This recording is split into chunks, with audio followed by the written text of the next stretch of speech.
productive. But on the other hand, it's good to have it here because I can present things that it's more informative. Still that I'm here that to say what I have learned for the past 3 months, but also I want to get input and help from you guys. The title that I'm presenting is called STEM Fever.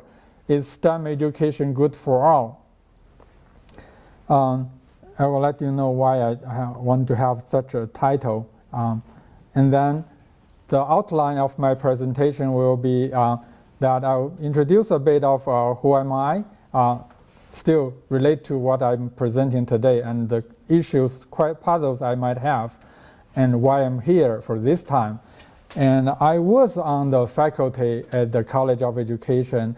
That was 2004 and 2005. And I've been here before when Joe came here. So at least this is my third time to come here, and my second time to be a visiting professor here.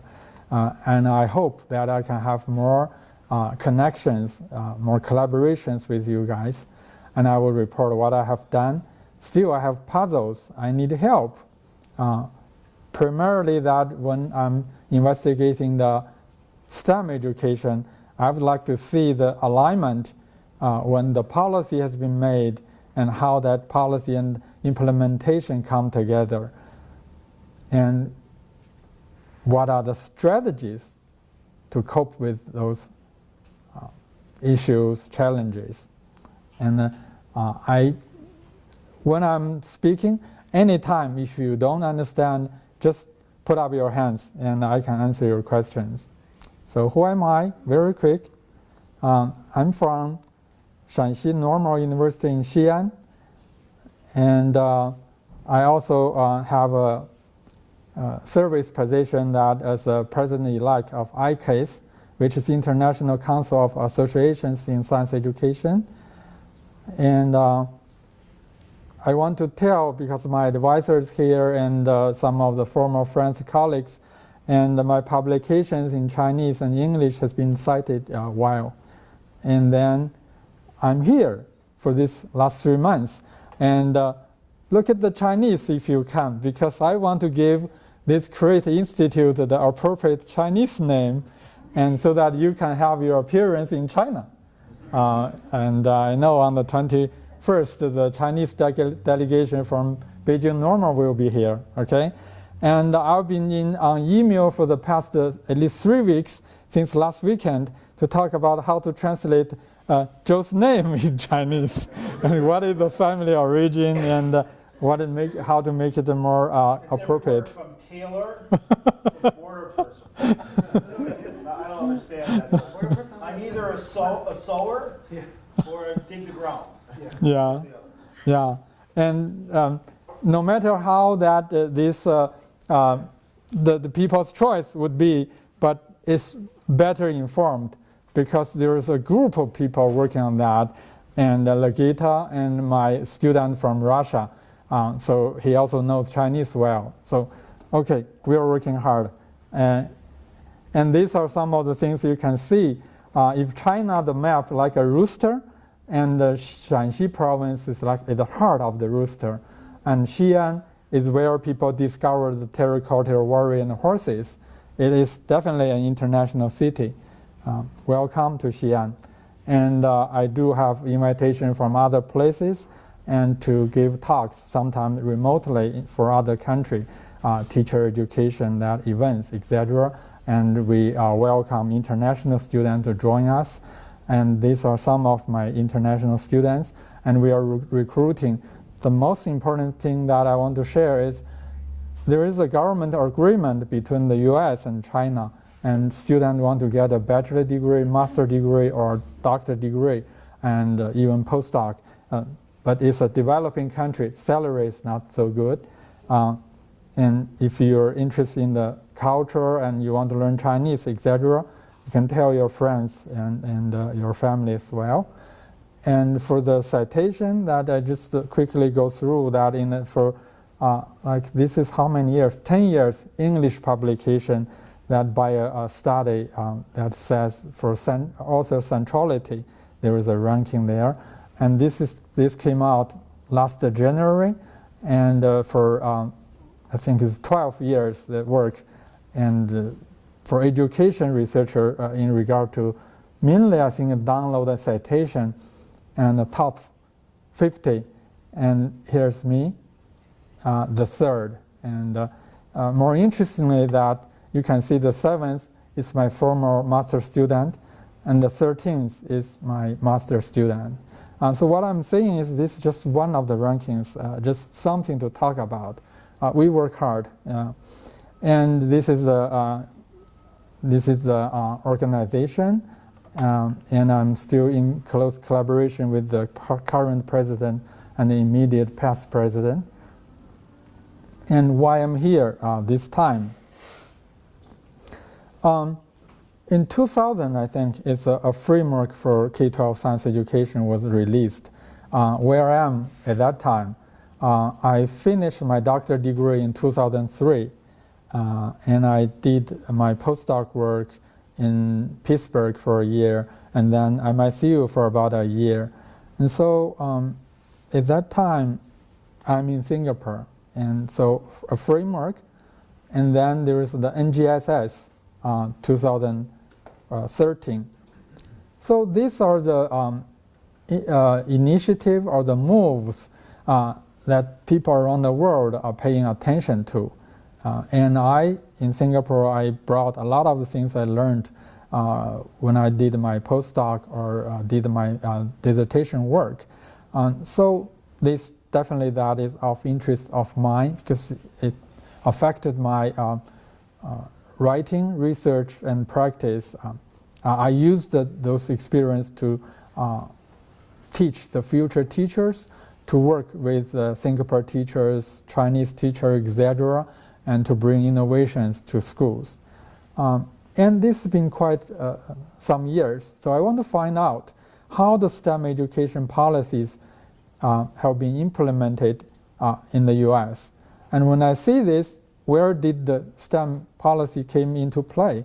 I did some interview with teachers, and I said, is there a STEM education standards? And some said no, some said, oh, maybe you can refer to NGSS because it's put the STEM together. But of course, up to now, I can let you know, there is no STEM education standards there, right? Yeah. But people consider NGSS is something that to tie to the STEM education and the promotion of that idea. And so what is the current status? What are the opportunities, challenges, how to cope that, especially in regard to curriculum development and implementation.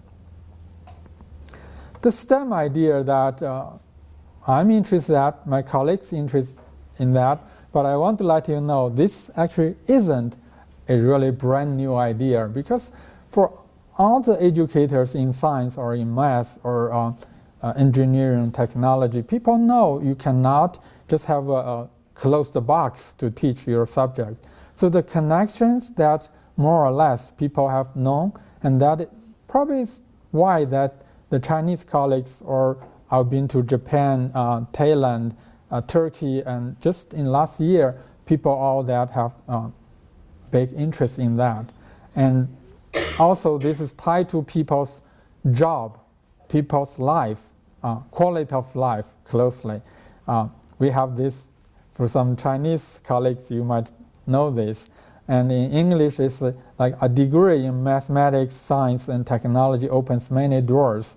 Or math, physics, chemistry are the strongest power in the world. Of course, also biology or geography, some of that. So this was, people had this idea since 1980s when China started that open door policy. All I want to say is that we have some common interest and idea. However, how to do that we can find big differences. And so STEM movement, I call that, STEM fever, just yesterday, a group of researchers and professors from universities of South Africa, and one of them commented, "Oh, we are lagging behind with the STEM education. We want to do that for primary school or with the students, something like that." And you think, Lisa, we probably were the only country lagging behind. So is that strong statement? But we probably have also issues. At least I have the issues from the very beginning. How do you define STEM education? What is the STEM in the STEM education context? Are they still the same as something you teach as a single subject? Like last night, I left Korea earlier. I interviewed Professor Cai Jinfa Cai, who is a math educator and from University of Delaware. He said, I consider the M in STEM education as almost the same as in single subject teaching as mathematics, because in our standards, we emphasize the connection. Connects is the key word. But maybe other people have a different idea. Maybe school teachers, they still have worries and concerns like me. I was resistant to this idea about doing STEM. That is why for quite several years, I just kind of shut down from this STEM education. I didn't look at that for a couple of years, because I said, as a high school teacher to start my career, even teaching this single subject, there were problems here and there, so many of that. And even just for science, how do you link physics to chemistry? How do you link biology and chemistry? These are big issues already, enough for us to handle. Why you have this? So I would still ask this question to all of you here. How do we define that? And how we make that idea to be enacted, implemented in classroom? Okay? And what are the relationship between the single subject teaching and STEM education? And what does STEM teaching look like? Are we going to have an integrated subject called STEM education or STEM subject, and to replace STEM, the single subject?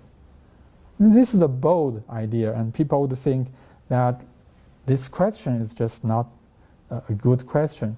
Well, if you're on the ground, you're a school teacher, you have to ask such a question. Where is STEM education on my timetable? Where is the material that I should learn so that I can teach that subject? Okay, so please think with me, I need your help. And also, STEM education was meant that to help every student, like Science for All, and now we have the STEM education for all. However, some of the things I observed might not just go to the opposite, because STEM education is costly. Some people in China, just the big companies, they are so thrilled. Oh, the STEM market is going to be like this. Business people, let's meet. Let's talk about the opportunity. Let's sell the robots to school. Right? Who can buy those materials? Parents have to be rich. You have to have extra money. When your student have to go to that extra curriculum, that classes, especially go to that tuitions, that's extra burden to people. Okay? So why do I say STEM education movement a big challenge? So I did that based on me as a teacher, as a classroom-based researcher. So I'm going to show you what the innovation go to school, what does that look like? And so I'm going to share another set of slides to just indicate that why I'm worried. Because anything you go to school, that you have to think about a system. You have to think about all of these things. And I just go through that quickly. My work, 2 cases I used.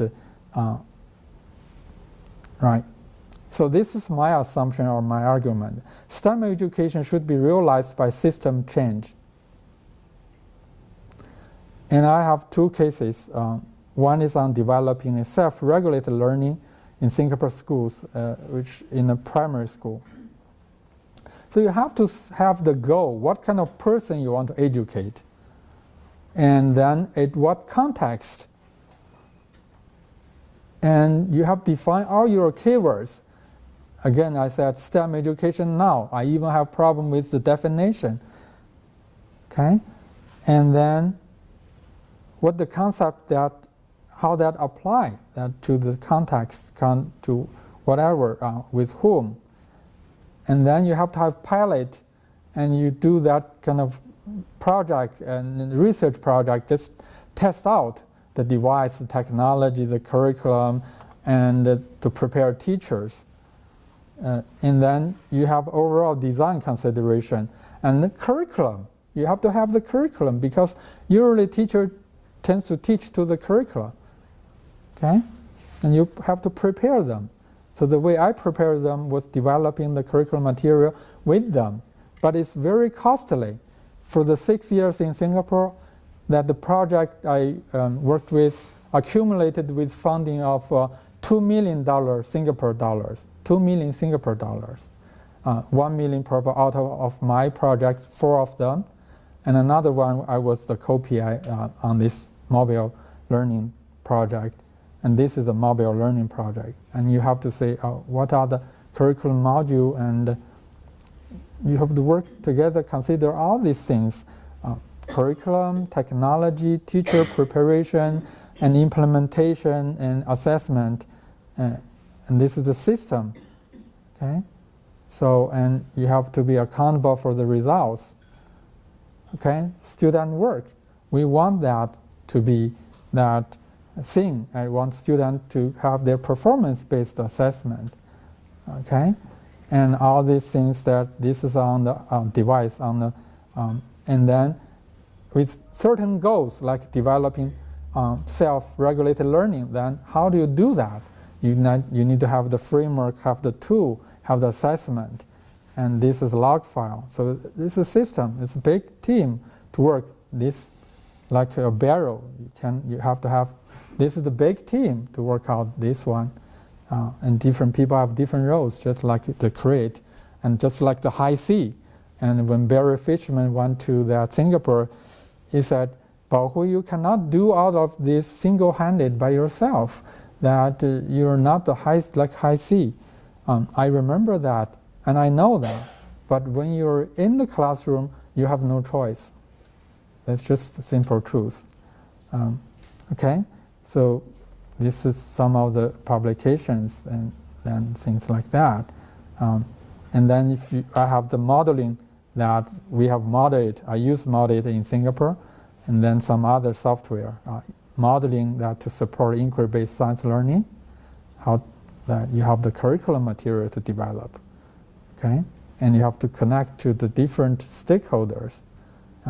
So that is what I was thinking about when I think about how to implement STEM education idea to change practice, okay? And what I've done. So the first month here, I read the literature, I designed research plan and instrument, and I got help from my big brother, that Bob, and he laid out the U.S. education system. He said, Bao Hui, you have to realize the differences between the two countries and all the challenges that is here. And I wasn't able to get an IRB from MSU, and Bob said that if I collect data with the IRB, I cannot even take the data with me. And all of these constraints. Second month, I traveled to Toronto, Canada, SUNY Buffalo, and Washington, D.C., and now I'm back. Yeah, and so third month, and now I'm here. So I will present that at different places, what I did, some of the sample data. So my interviews are with the policy makers, and it's stretched to this STEM. Hopefully, I can get people from all these different single disciplines. What do they see this move? And for school systems, I've been to New York, Buffalo.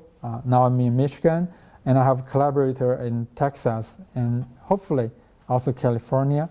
And I also visit Washington, D.C. for a week. And the method I use would be interviews, and also I collected some artifacts. I have the visits to schools, and content analysis, and I have the interview. I have to transcribe that, and now it's in English, and I have to transcribe, and the people confirm. Then I translate, and then hopefully I can reorganize that to publish. So that's the whole process. Currently, like 4 Chinese papers are being prepared. Luckily, I got people to collaborate. And for Toronto, I visited this Suwon International Academy. So the Chinese people, the rich people, or people that have some money, even maybe also have some power. Their school out of China, they have that as an international school to send the children here. And this school that also has the Chinese student and students from India and from all over the world. And basically when they do STEM, his student that has good job. And this is a primary school, and they also had something with in regard to STEM education. And SUNY Buffalo, that you see that how severe the weather was. It's on the highway.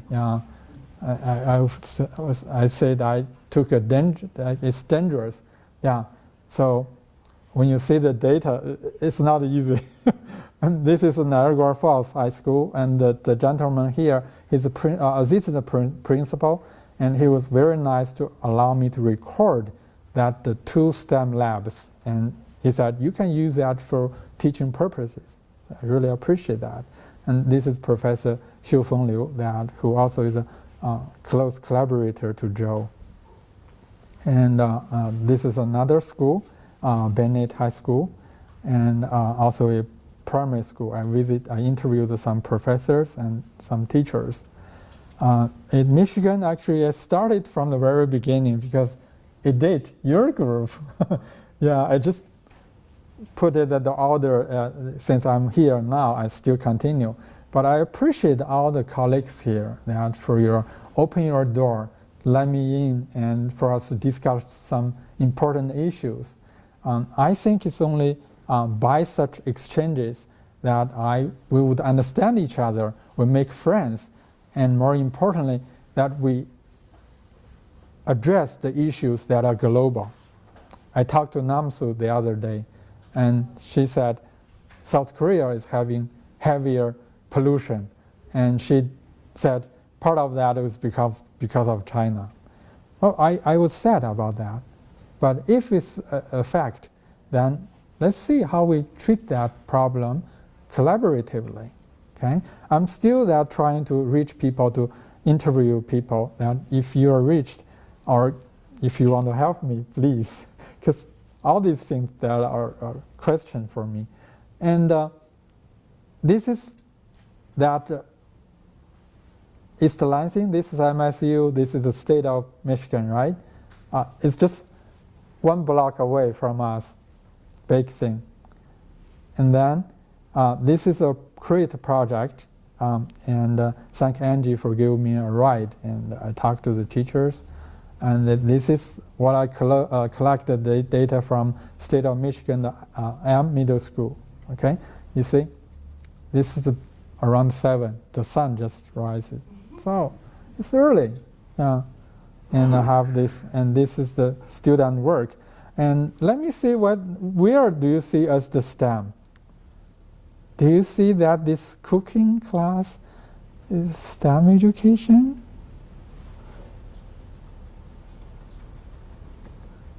How do you feel? Design. It's design, right? There is design. And there is knowledge about all these nutritions of different food sources. Measurement like math? Uh-huh. Yeah. So it can be, right? Or it is. They're cooking, there could be measurement. Okay. Well, thank you so much. I see that people's kitchen that even that just for the spoon and you have different sizes. Yeah. And this is they make the pillow. This is a sewing class. And here made the clay products. And this is a workshop to make a metal. Okay, I have to watch my time. We should be good, right? We're good. Yeah. So we are here for until 1:30. Is that right? Can you help me? Is that until 1:30? Okay. Okay. So I will do that for 1 hour. Then we discuss. How does that sound? Yeah. Because I do have a lot of questions and have data. If it's not here, that I just open the folder so that you see that. Yeah. Okay. So this is a metal work on the wall. You see, this was by the student who made a fish. It was made of metal, and they have these glasses, all this special uniform, and things like that. I actually had a pen with a souvenir the teacher gave me, and it was made by the student. This is for the woodwork here, but there was also metal work, as I have mentioned. So I'm going to show you a video clip about this part because I think it's a fun part. And whether we could have STEM education for all, that's my argument.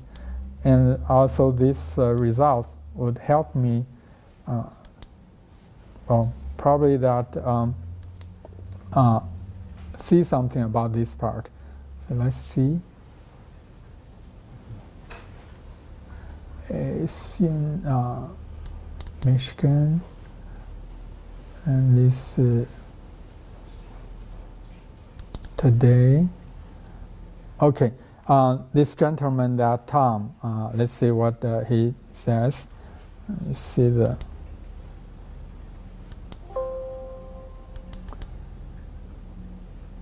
He was very kind to allow me. Yeah, sure. Yeah, I'm working on a project. Oh no, the sound didn't go out, I think. Let me make it bigger.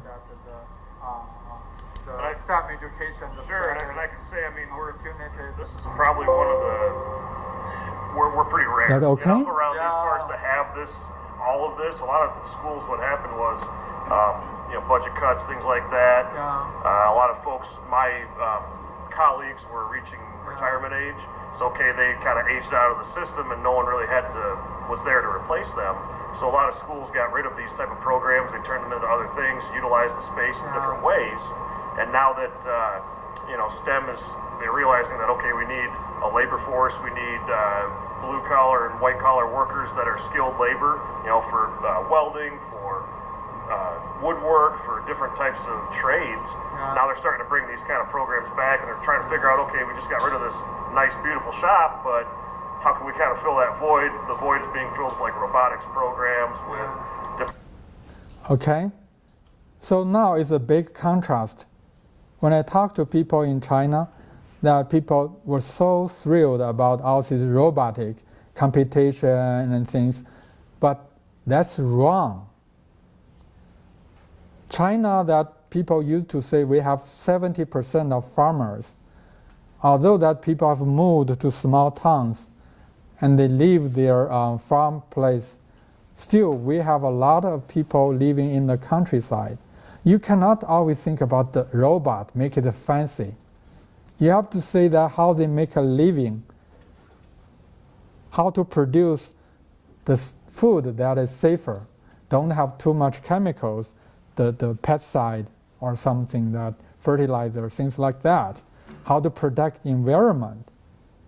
So here is that big contrast from this one to the one I'm going to show you that from Niagara Falls High School. And in this school, I just said I want to go to an average school because I have a question about how that the STEM education would benefit students from disadvantaged families. And this one, I think the students, this is Title I, they call it Title I school. So that makes more sense to you guys, right? And this student I saw in the classroom, although that half of them are white, Caucasian students, but the parents that they did the farming or some of the kind of labor-intensive work. And so some of the students that they didn't want to go to universities.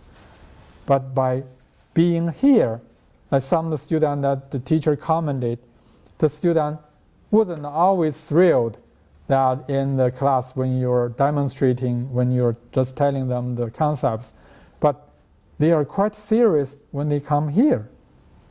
And I even had a concern. I said Chinese parents would not put students in such an environment because it's dangerous. And teacher, you are also holding a lot of responsibilities. But here, for even sixth graders, they were able to use this lab. Okay, so Different types of steam. let's just see that. You see, So in fact, People want to know information. that would be fine if it's cool. If it's school, I guess. Yes. That's fine. yeah, yeah. I asked for his permission to distribute this. Behind you here, we have different don't actually, Yeah, you see, kind of medically doing the unable metal work. anymore. Yeah. Donated. Yeah, people donated What we these have, things here. what you're looking for, the largest tool Yeah. we have is there. Yeah, Safely. yeah. Insulated, You see? fireproof by insulation, and then it's lined. And the teacher that actually, it was not this teacher, but another teacher told me, the student, if they didn't behave and pose danger to himself or to others, they will be kicked out. Like that. Yeah, immediately. And this teacher that he sent me in an email that Then they can decide using this lab,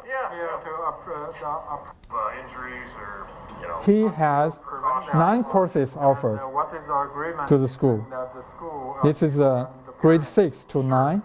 So what we do there, I mean, The grade 6 to 8, actually, in this middle school. brought up to a certain level of inspection. Yeah. And I will show you something in high school. Again, this is also that something that you have to think about student life and their future.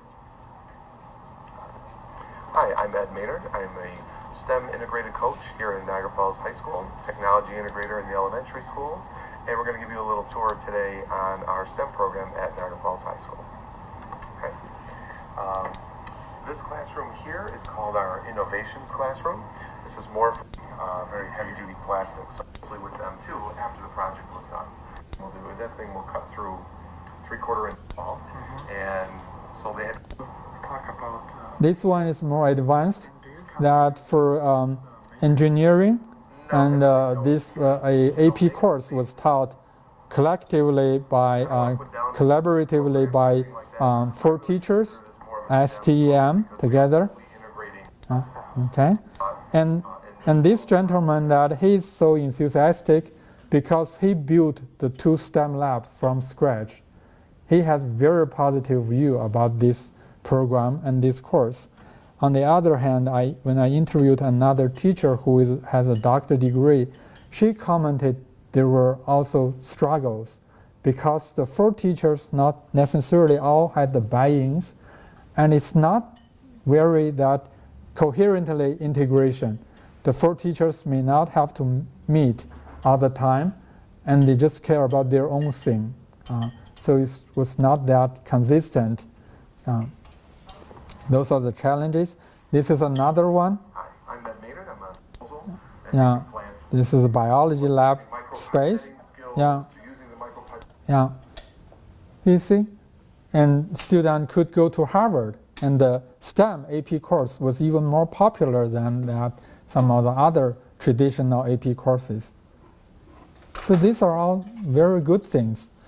And of course, challenges are always there, but the more challenges, how do you sustain and scale your effort, right? Having a show, having 1 or 2 courses, that is easy, okay?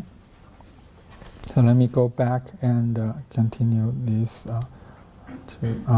So this is this middle school, and this is the work with Detroit that teachers, and again you see that most often they're back, right? Not their faces. Just have to be aware of this. And this is somebody who take care of the math part, and I happened to see their workshop next door. So I asked him for help. I was like, what does the STEM education in mathematics that look like? And are you talking about that? Because they show that it's like a standard, something like. But he said no. Yeah. But according to the Professor Tsai I interviewed yesterday, the STEM is also in the math standards. Tell me whether you have looked at that. True or not? It's also in the math standards. Yeah. Yeah. So in that way that I was looking at whether the math education would go to the middle, go to a more integrated way, and the science education is also go to a more integrated way. Are we going to meet somewhere so that we have a STEM as a subject? I'm not sure. Yeah. Okay. And some people even argue that when science educators are promoting STEM education heavily, it's a disadvantage of math because you're computing, you're compete for attention, for funding, and for class time, etc. So this all tied to the question. I'm going to present the issues all together. Yeah. And I was able to sit at Kevin's research group meeting, and I'm so happy and appreciate that. On the other hand, it's just like when I wanted to learn English as I arrived in Ann Arbor, and I want to sit next to somebody on the bus, and I listen to their conversation. Do you think that's a good way to help me to learn English? No, I have no context. They talk about the Johnny or Ben. I have no idea. But I actually had a little bit background with the DQC, with Teachers for a New Era project. And so what I did in Washington, D.C., I interviewed Professor George DeBoer in AAAS. Look at the program still here for a long, long time. And somebody from OAS. OAS stands for Organizations of American States. So basically 20 plus of countries that in the American and the Caribbean area. And they try to promote STEM education in these countries.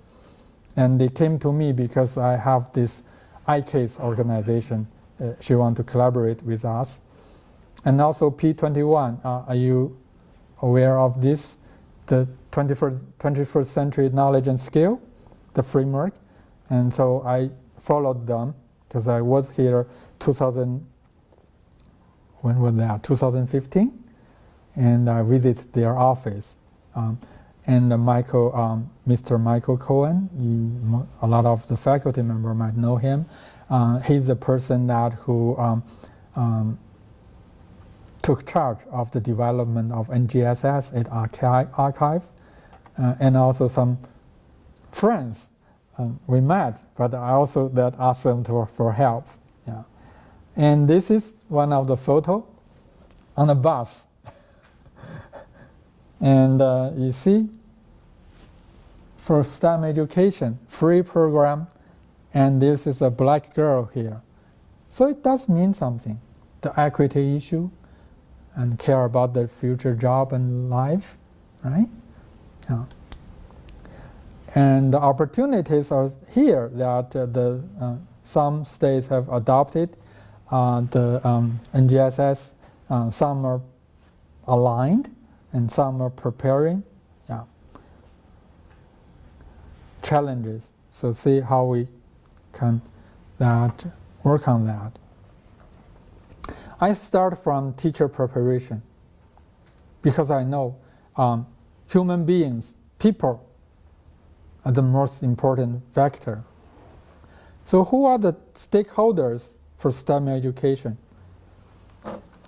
So who should do this for whom? And maybe just a couple of slides that maybe we can discuss this here.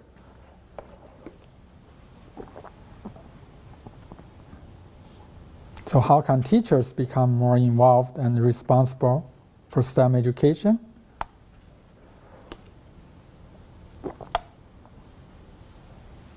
And I even asked, like for the Michigan, the MSTEM test, how do you have a version that to take care of those visual impaired, right? And then the people said, actually there were about 50 versions there that people were developing.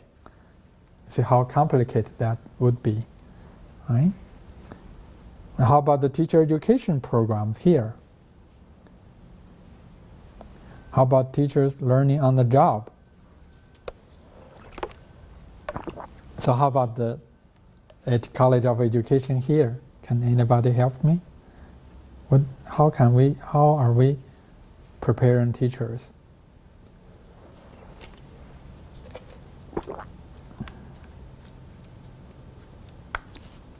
Anybody?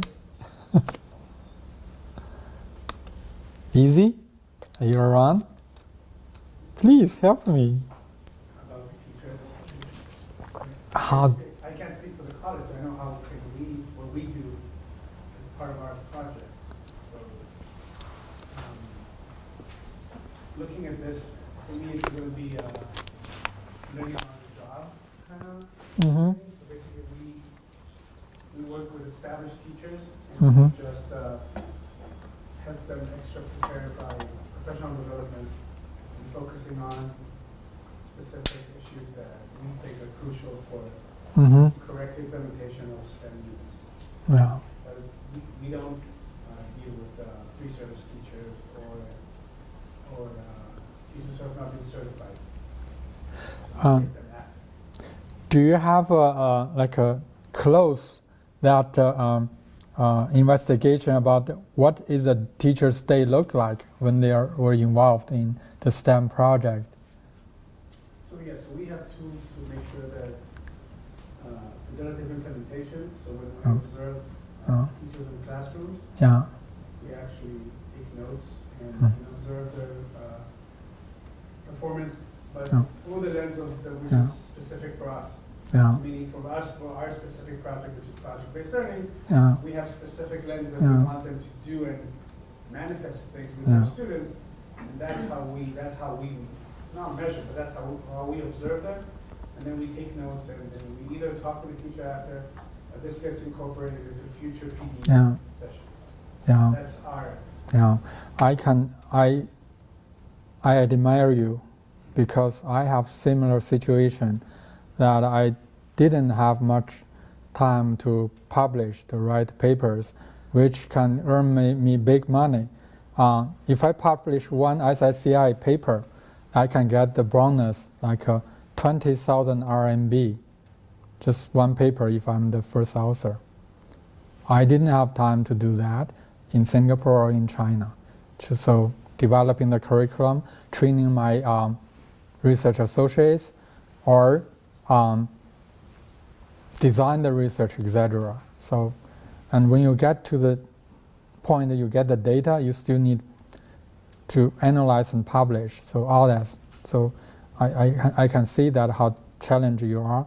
And for the teachers who worked with me, I had a kind of milestones for them from knowing nothing of the innovation like IMVT to being a teacher who can work independently, sustain the effort, who can also be the teacher educators for other teachers. I had 29 teachers for the modeling project for 6 years. At the end, you have the teachers who are really there, who can sustain the effort, a couple. Very challenging. Yeah. What about certification?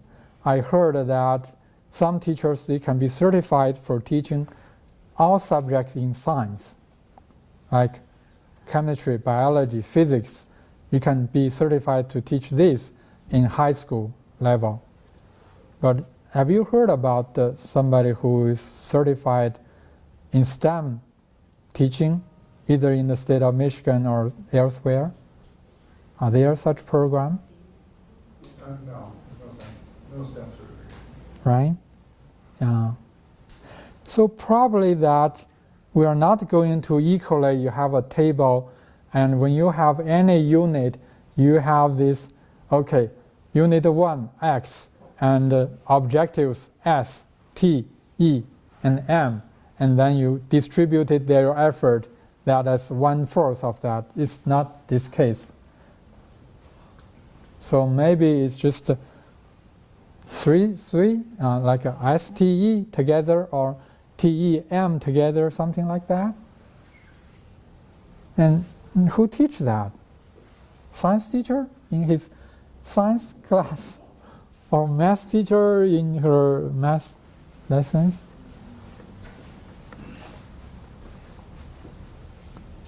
Okay, at least from here we know the challenges. And then we are to find a place for STEM education, that for the lessons, for the curricula.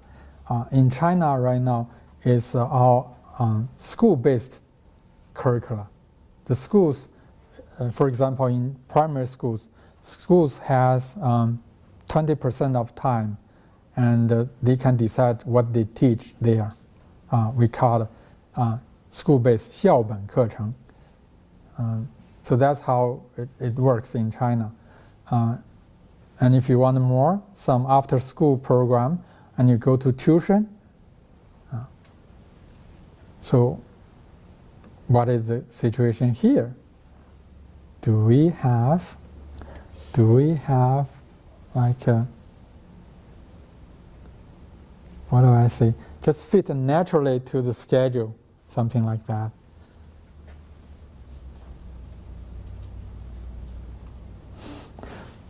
You're in school. Let me know. So there are a lot of after-school programs, Uh-huh. but those create a gap in terms of equity because not all students have transportation Right. work to them, and they might not have proper representation for that. We'd like to see actually during the school day. Right. We want them to fit in that just the routine, right? The current flow. That's what I did for my projects in Singapore, because my project didn't increase the teaching time. If you have like 15 minutes today, I just fit there and just go like that. So I thought that was more sustainable and more possible to scale. But for STEM curriculum material, usually it's taught project-based. It's just 1 hour, like 2 periods may not be enough. I did my dissertation work in Ann Arbor, and for a water quality project, it's 8 months, 3 seasons. The student did that investigation, right? And I just present all the challenges. I think I can get the answers, if not all today. And on 21st, when the Beijing Normal University delegation here, I will hear that some of you to present, right? Hopefully, you guys can give me some answers there as well. And also assessment. What is the change in NEEP, and PISA and TIMSS? So I'm saying this because people want to compare. People want to learn from each other. And the TIMSS, PISA provided such platform. I don't think that is all that good you can compare. It's comparable. Being comparable isn't an issue, but it seems that we have a lot of smart people who are working out those things. People still are comparing. Yeah. And one possible issue for now in China is the big motivation that for doing STEM is companies sell. Parents, they want their student to have special treatment to win some awards like this one, and so that their student can have more advantages to go to better university. So those are the big incentives.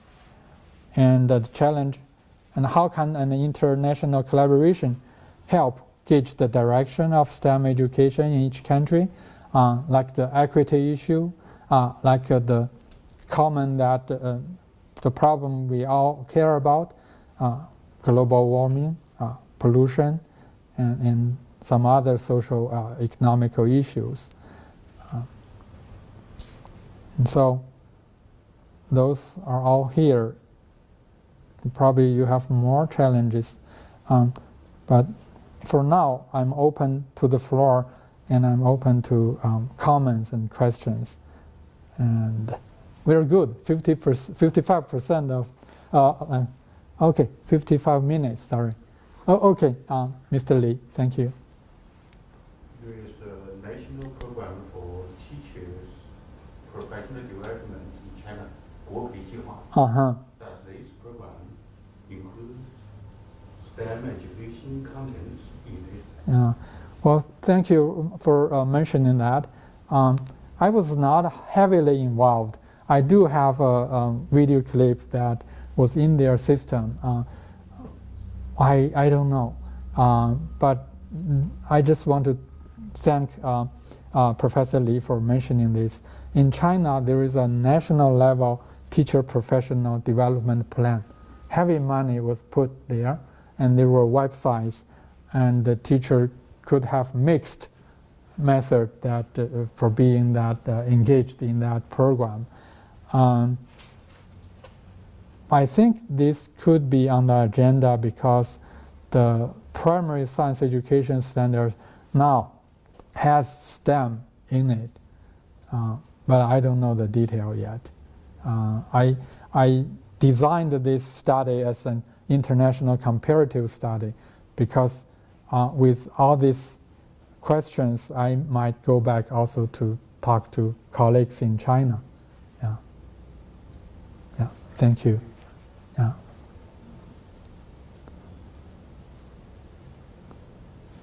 Please, Bob. So, Bobby, this is very much in the context of what we call our work in progress. Yeah, definitely. Some data that you're in the process of collecting. Yeah. I was wondering a little bit, could you talk about your sampling plan? Was this a sample of convenience, where you were sampling from a bunch of different places, but I wasn't quite sure what area. You're so rigorous. That's a very good question. So far, yes. I would say that it's in between of convenient sampling and purposeful sampling. And in the future, I might just say it's purposeful sampling. I just want to find the people, maybe I use 20% of effort, but I can capture 80% of things because I do have my limitation. Yeah. So this is not something I can address very well, but thank you for your concern. And maybe you can help me to make it more kind of convincing. Yeah, I'll talk to you. And then I have an additional, right, so one of the things you seem to be trying to do is look at, we in the U.S. tend to use STEM just as a buzzword for anything in either of those four fields, right? Not necessarily for a genuine integration of those four things. Part of that's historical, right? In the U.S. we have our science departments and our math departments and our engineering, whole different college over there. Right? And so the structure of teacher certification, right, kind of maps that way, right? Teachers take courses university that are Yeah. behind. You did put up, though, a couple of examples of individual schools that were trying to build a generic STEM class, right? Yeah. A project-based unit in chemistry, Yeah. right? But a project-based unit in STEM. And Yeah. we're trying to do. Can you talk a little bit more about that structure, either from that case or from what you've seen internationally? You know, in those cases where they're truly integrating, and they seem to be doing it at least reasonably successfully. What does that look like? Well, I have two versions about STEM teaching in schools. Both that cases, I got that from Niagara, the Buffalo, but I can also, let me think about other things when I'm talking. In Niagara Falls High School, the teacher who were heavily involved commented it was challenging for her because she wanted a coherent integration when she worked with the co-teachers and on an AP course. He was upset because he thought other teachers didn't have the buy-in or wasn't so collaborative. And he proposed his concern to the principal, but she was removed because she had that concern. Although I think she was quite an experienced that teacher who was dedicated. So this is in one of the school. In another school, the teacher also taught a AP course, and she had a very positive experience with collaborating with her colleagues because she basically brought up what she need. If it's a computer science issue, something that she wanted, and she approached the computer science people, and then they designed something for her. If it's math part, she approached the math people, and in that way, she still grabbed the different components, but she taught this course all by herself, and she had a very positive experience. Yeah, yeah. So that's what I got, and in the middle school that in Lansing, when I played the video clip. That's easier for the gentleman in the workshop, because he taught all the courses and probably made use of the knowledge, the skills from other subject matters. We did have this 8th grade that young teacher who was in his first year teaching, and he was so kind to invite me to be with them. And the whole school's having this Chromebook. Students didn't have paper-based textbook anymore, and it's called Amplify. And for his teaching that I feel good because of the experiments, the demonstration to promote that their science making.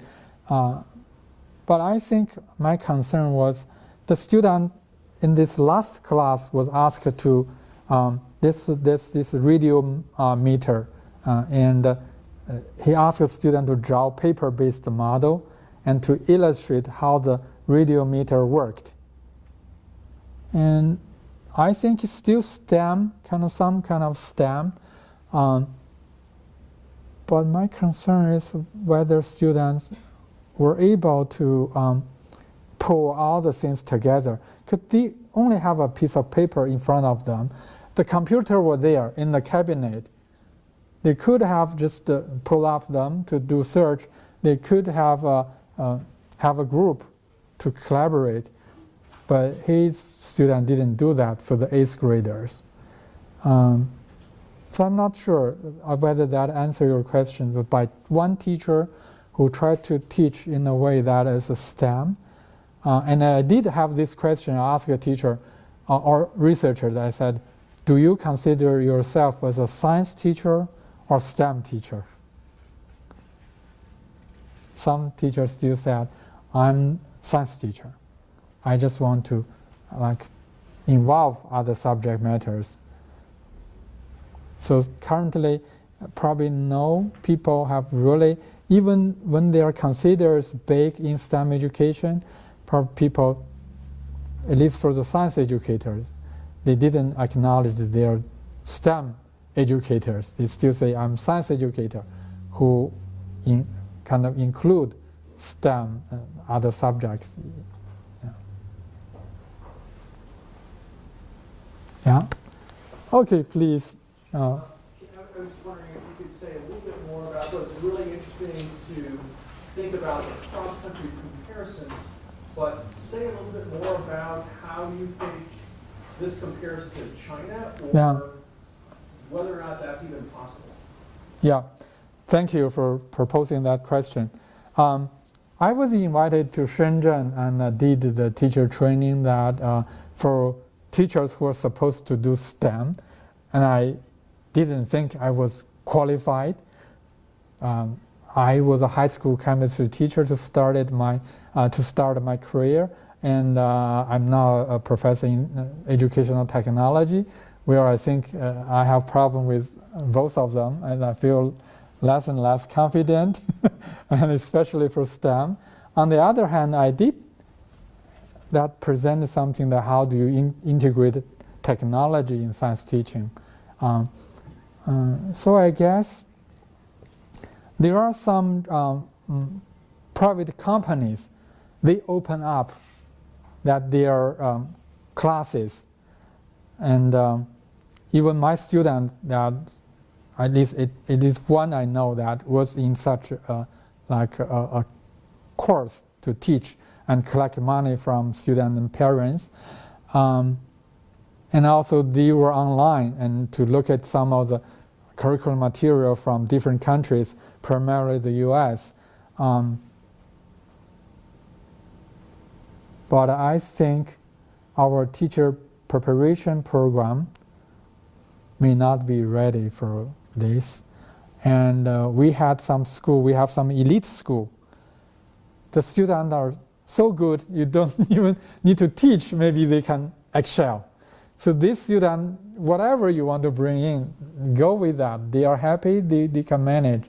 And we also have schools that no matter what you bring in, it's okay, no risk. And these two kinds of school are doing STEM. So for being comparable, superficially it might be, because some of the companies from the US, they are also promoting their stuff. In fact, you go to a Chinese course, Chinese class, and the device, the curriculum they use might be imported from the US. But I think the answer to you is, if PISA and TIMSS you can compare, and now STEM education you can compare. You just learn from them how to make things comparable. And I guess part of my question had to do with the difference in the policy environment. Yeah. My impression is that China is a much more centralized, Yeah. kind of top-down, Yeah. kind of, so that China might decide we're going to take a particular path, Yeah. and at least in the policy realm, that's going to be pretty coherent. Whether or not it plays out actually in schools is a different question, I imagine. But Yeah. do you think that China has or is close to kind of a decision as to what to do about STEM, Yeah. as opposed to the Yeah. individual Yeah. courses? My first answer, you also have other Chinese colleagues here. My first answer to you is I'm still learning. I'm still learning. And my observation is that the system is set up this way actually has this advantage and disadvantage. The advantage is if somebody in the school district had the buy-in and the idea can be implemented quickly. But the downside is if this is a wrong path, then people became the guinea pig, right? And we even have the parents' protection in Jiangsu, where I was a professor in Nanjing, that university at that time. and because the school, the college entrance exam keep being revised, changed, and the student felt being tortured, something like that. And in another province, Zhejiang, and it's even bigger problem, the minister or the people in charge of the Department of Education is, I think it's late last year, he was removed because of the angry parents and because of the blame that was put on him. But nevertheless, I think the movement, the direction will not be changed. So people just find a way. Like in China, you have very limited resources and you have big population, but you still need to feed people. People still need that to get enough food and to live a decent life. And people don't try to like bring turmoil to neighborhood countries or something. So it's challenging, but I think that's also why when I'm here, I'm not just to learn. I call it exchange. I think Chinese people also have some talents to tackle this issue. We did something good in the past, and for this new challenge, I also hope that a collaboration between the CREATE and some part of some institution centers in China might give us insights. Yeah, thank you. I think the lady that you intend to ask a question, right? Okay. Do we have more questions or comments or answers? Okay, why don't we give Bao Hui a big hand, and I'm sure he'll stick around. Thank you. Thank you all. We always give a nice thank you to everybody who was generous enough to present their work to the assembled group. Bao Hui's still with us for another couple of weeks. Take a photo with me and him, and also take a photo with everybody. Can we do that? You just sit there, yeah. So other folks who want to talk to him and continue the exchange can, both after this meeting and in the coming weeks. So thank you. Our next seminar series is next week. Next week we have Barbara Hoog from University of Illinois speaking with us. I can look up. I forgot what she's presenting on. Barbara's wonderful. You'll really enjoy Barbara's presentation. Do you know what the topic is, Rudy? If can everybody? Communities of practice. So please come back. Same time, same location. Just 1 week from today. Thank you, everybody.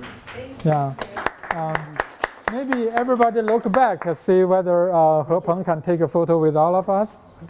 Can we do that? I'll let you be the... No, please. Joe, that we want you to be there as well. We just look back. Can we just look back? The camera. Yeah. Can we see that, Joe? Can I? Yeah. Can you capture Joe? Yeah, one more. Yeah, one more. 1, 2, 3, cheers. Cheers. Cheers. Thank you. Excellent. Thank you so much. Thank you, Joe. Thank you all for